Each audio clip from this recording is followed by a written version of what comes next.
At both ends. Yeah. Good morning, everyone. This is Julie Parker, and I'm here live with a guest that I'm super excited to read for you this morning. If you have seen my previous live streams for the month, I'm going live every day giving tips regarding face reading features for sales to help you improve your goals and your sales ability, shorten the sales cycle, etc. So this week I have several guests coming on, and I'm doing mini readings. If you're interested, please comment "I'm in the comments below, and I'll coordinate a time to get you on. So today I'm super excited to interview, not really interview, but to read for you Cindy Childress. And I think I've got you both. We're both on here.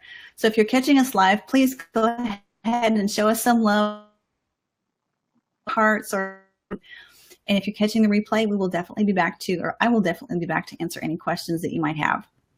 So let's see. My guest is Cindy Childress. And she has had a reading previously with me, but I didn't read these features. This is a little bit different type of a reading that I'm doing for her today.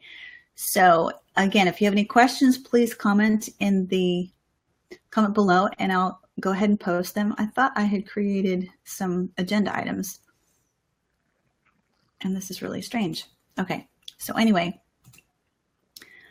this is a mini reading for Cindy Childress. And this is really to show you this powerful tool to help you achieve your sales goals. So without further ado, here we go. So Cindy, welcome. Thank you so much for joining me today. Thank you. I'm glad to be here. And I'm glad to have you. So I'm going to just jump right in. So what I'm going to do is just take a peek at your face real quickly and just pick up some of the features that I would include in excuse me, in the selling process to you, in the sales conversation. So I'm just going to mention some of them to you and ask if they resonate with you, okay? Okay. All right. So the first thing I would say is that when giving you some time to think about it without requiring an answer quickly. Does that make sense to you? Sure. So some people will just spit out a quick answer. Other people, like what I'm seeing in your face, it's like, okay, you want the information quickly, but you want some time to think about it. If somebody required a quick answer, it would be like, yeah, not so much. Does that make sense? Very much so. Okay, awesome. So I would somehow adjust my conversation with you accordingly in that respect. Another thing I'm seeing is especially in a group setting, so like if I was selling to you and some other people maybe in your company, I would ask everybody's opinion, but I would go to you last for one thing. And this is not a negative thing. Hey, I'm saying you like to have the last word. And that's not a negative thing by any stretch, but also you would be the one to make the decision, the final decision. Does that make sense to you? And I don't know if that's true in your marriage or. Well, I would like it to be true in my marriage. I think there's definitely, I don't like to go first. If we're going to go around in a circle and all say something, like I like to go toward the end. And one of the reasons that I do that is I take what everybody else is saying into account. And by the time I go, I try to adjust and give a general answer that summarizes everything from the group and comes to a middle that everybody can live with. And I put that forward as my opinion when it may not be like everything that I think, but if it seems like, where we can all agree and then, move on from there, then that's what I say. And I can't do that if I go first. So yeah, I really don't like to go first. If I go first, I'll probably go again after we're done. So yeah. So that makes sense for you, right? Mm-hmm. Awesome. Okay. So another thing, many times when people give information, especially when they're presenting something and presenting an offer, when someone nods their heads, they might take that into consideration and assume that means a yes, I'm interested. For you, what I would say instead is that yes, you understand what they're saying, not yes, I'm interested. Does that make sense? That's exactly true. Okay. And the other thing is more about it might take you a little while to like, there's a little bit of reservedness as far as sharing your thoughts. It will, like you said, you kind of let other people go first, but this is another feature, so it kind of plays together. But you let other people go first because you might be just collecting your thoughts and then wanting to present it later. It takes you a little while to come forward with your thoughts about certain things. Does that make sense? Oh, yeah. Okay. And the last two things I want to mention is it's got to be fun. There's got to be an element of fun, excitement, and variety. And yet also there's a level of refinement and quality that has to be there as well. Does that make sense as well? Oh, yeah. If there's not quality, I won't do it. And there's a network marketer who I've been seeing at a networking group for like a year now. And, it's fun. It's her style, her body language, is very not fun.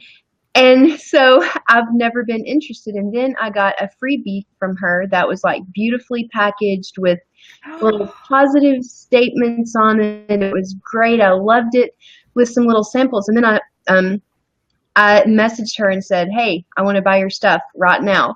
Really? Because once it became fun, then I was like, oh, this is cute. This resonates to me. And it was, I could tell that effort had been put into the presentation. And, that did it for me. That's awesome. And I'm so glad that kind of turned around in your favor. Mm-hmm, absolutely. How awesome. So tell me if somebody were to come to you and use this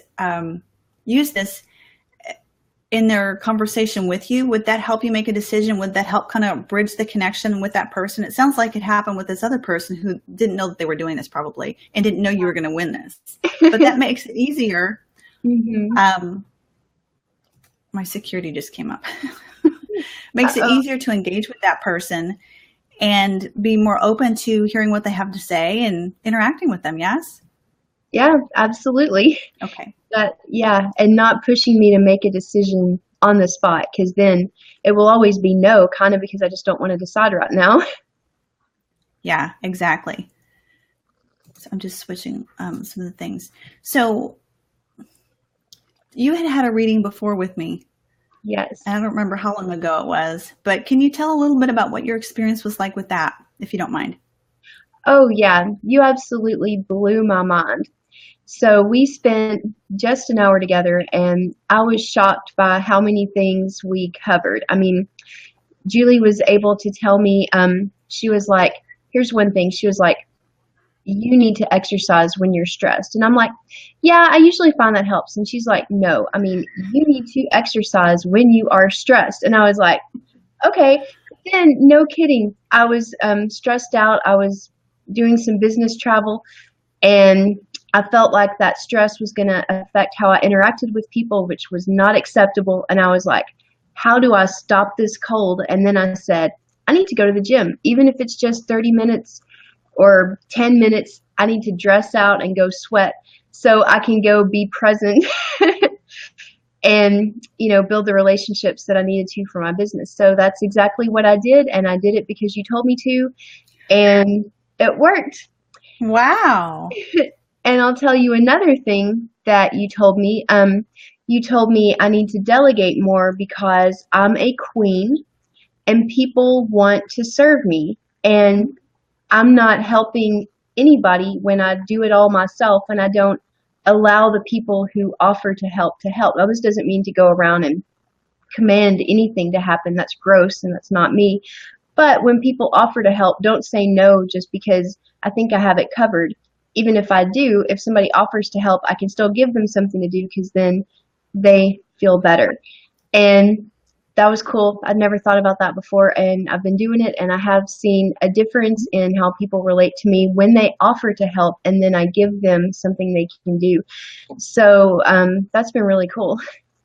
How fun. And thank you for sharing that with me. I hadn't heard that before about either. So, and Yeah. I don't know if it was the same trip, but I remember a trip that I had seen you take, and you had posted some pictures on social media.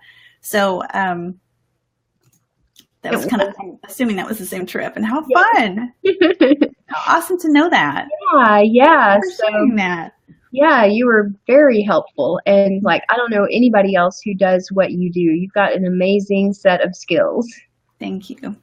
And I'm so glad that you were able to utilize that and that it made so much sense for you. And thank you for sharing that. That's awesome. Yeah, my pleasure. Awesome. Okay, so if you're catching the replay, excuse me, we just did a mini reading of Cindy and pointing out some of the features in conversation to be able to engage with her quicker, to be able to help her feel heard and understood, and to really increase my sales ability and close the gap quicker. So if you're interested in a mini reading coming on live with me here on live stream, please comment below with the word I'm in, and I will reach out and coordinate that with you. So I hope you enjoyed this. I hope you are taking these tips into consideration, and I'm recognizing the power of this tool for sales. So anyway, thank you again for coming on, Cindy. Signing off for now, and we will see you tomorrow. Take care. Bye-bye. Stay here. Don't go anywhere, Cindy. Okay.